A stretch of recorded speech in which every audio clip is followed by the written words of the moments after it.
آتے ہیں، پیریڈز ہوتے ہیں، کسی شاپ پہ چلے جائیں، آپ نے آلویز لینے ہیں تو وہ آپ کو ایک خاکی لفافے میں ڈال کے دیتے ہیں ایک شرمندگی کے مارے. ٹھیک. اس ویڈیو کے اندر ایک عورت مرد کے ساتھ بات کر رہی ہے. میں یہ بالکل نہیں بیان کروں گا یہ کون ہے، آپ ان کی صرف بات سنیں. ایک عورت مرد کے ساتھ اس ٹاپک پہ بات کر رہی ہے، کیا یہ کرنا چاہیے؟ مسجد کا امام کہہ رہا ہوتا ہے خیر ہے راتی کونڈم لے سی پر امام صاحب پتہ نہیں راتی کی کر کے آئے.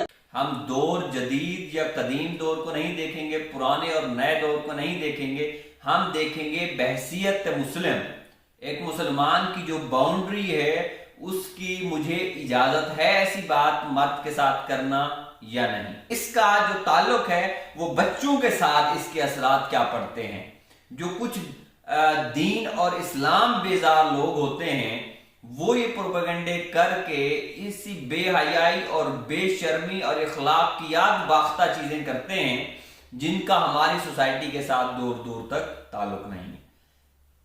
جو ایک مسلم سوسائٹی ہے، مسلم سوسائٹی کی بنیاد شرم و حیا کے اوپر مبنی ہوتی ہے. شرم و حیا نہیں ہے. اللہ کے نبی صلی اللہ علیہ وسلم کی حدیث ہے کہ جس میں حیا نہیں وہ چاہے جو کرے. سب سے پہلے شرم و حیا. اور جن ٹاپکس کے اوپر یہ حضرات بات کر رہے ہیں ان ٹاپکس کو اللہ پاک نے بھی اتنا کھول کھول کے نہیں بتایا، جبکہ اللہ پاک نے اشاروں کنایوں کے ساتھ یہ چیزیں بتائی ہیں تاکہ انسان سمجھے. ظاہر ہے کہ جب جوانی آتی ہے، کسی بھی انسان کو پر جوانی آتی ہے، ہم بھی جوان ہوئے، ہمارے دوست احباب بھی جوان ہوئے، کیا ہمیں انہوں نے کھول کھول کے ایسے اخلاقیات کے دائرے سے ہٹ کے ہمیں انہوں نے بتائی یہ ساری کی ساری چیزیں؟ دوسری بات، بھوکا پیٹ اور پھولا پیٹ، ایک غریب بہت زیادہ غریب اور بہت زیادہ امیر، یہ دونوں ایمان اور اسلام کے دشمن ہو سکتے ہیں. دونوں ایمان اور اسلام کے دشمن ہو سکتے ہیں.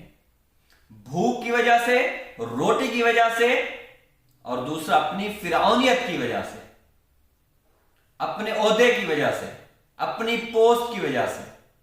تیسری چیز کیا ہے؟ عقل کے گھوڑے دوڑانا. جب ہم اپنی عقل کے گھوڑے دوڑاتے ہیں وہ ہمارے لیے گمراہی کے راستے کھول دیتے ہیں. ہم اپنی عقل کے تھرو جب بات کرتے ہیں، ہم نے جب سٹڈی اس کے اوپر نہیں کرتے، ہم ذی شعور لوگوں سے اس کے اوپر بات کرنے سے پہلے مشورہ نہیں کرتے یا ان سے ان کی تعلیمات نہیں لیتے، تو پھر یہی حشر ہوتا ہے. حضرت علی رضی اللہ عنہ سے کوئی آدمی سردی اور جرابوں کے اوپر مسے کے حوالے سے بات کر رہا تھا، تو یہ ایسے نہیں ایسے ہونا چاہیے، ایسے نہیں ایسے ہونا چاہیے، کوئی بھی اس طرح کا ٹاپک تھا. تو حضرت علی رضی اللہ عنہ نے فرمایا کہ جی عقل یہ کہتی ہے، انسانی عقل یہ کہتی ہے کہ جو جرابوں کے اوپر مسا ہے وہ تو پاؤں کے نیچے سے ہونا چاہیے، لیکن مسا اللہ کا حکم یہ ہے، اللہ کے نبی صلی اللہ علیہ وسلم کا حکم یہ ہے کہ آپ جرابوں کے اوپر، پاؤں کا جو اوپری حصہ ہے اس کے اوپر مسا کیا جاتا ہے. اسی طریقے سے ایک عالم دین سید ابو علی مودودی رحمۃ اللہ علیہ سے کسی نے کویسچنز کیے، سوالات کیے اور روزے کے متعلق کہ جی روزے کے جو طبعی فائدے ہیں، انسانی جسم کو، انسانی باڈی کو یہ فائدے ملتے ہیں روزہ رکھنے سے، اسی طریقے سے نماز کے یہ فائدے ہیں، یہ فائدے گنواتا گیا. تو سید ابو علی مودودی رحمۃ اللہ علیہ نے فرمایا کہ مجھے ایک جنگ ہوتی ہے، جہاد ہوتا ہے، اس میں ایک بندے کو گولی لگتی ہے، وہ شہید ہو جاتا ہے اللہ کی راہ میں، تو مجھے بتائیں اس کا طبعی فائدہ کیا ہے، اس کی باڈی کو کیا فائدہ ہے؟ اس پہ لاجواب رہیں گے. مطلب کہ ہر وقت ہم نے اپنی عقل کے گھوڑے نہیں دوڑانے.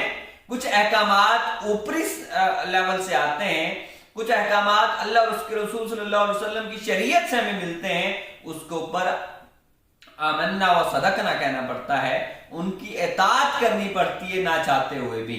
میرے عزیز دوستو، یہ صرف ایک مثال نہیں ہے، ایسے کئی گمراہ کن لوگ ملیں گے آپ لوگوں کو جو ایسی واہیات گفتگو کرتے ہیں، ایسی ولگر قسم کی ان کی چیزیں ہوتی ہیں، لیکن ہمیں بچنا ہے. ہمیں اپنے بچوں کی بھی تربیت کرنی ہے، کیونکہ آج یہ بچے 5 سال کے ہیں، 3 سال کے ہیں، 2 سال کے ہیں، 7 سال کے ہیں، یہ 10 سال کے بعد 15 سال کے ہوں گے، 20 سال کے ہوں گے، 25 سال کے ہوں گے۔ ہم جب ان کی اچھی تربیت نہیں کریں گے، اخلاقیات ان کو نہیں سکھائیں گے، یہ کل کو یہی بنے ہوئے ہوں گے۔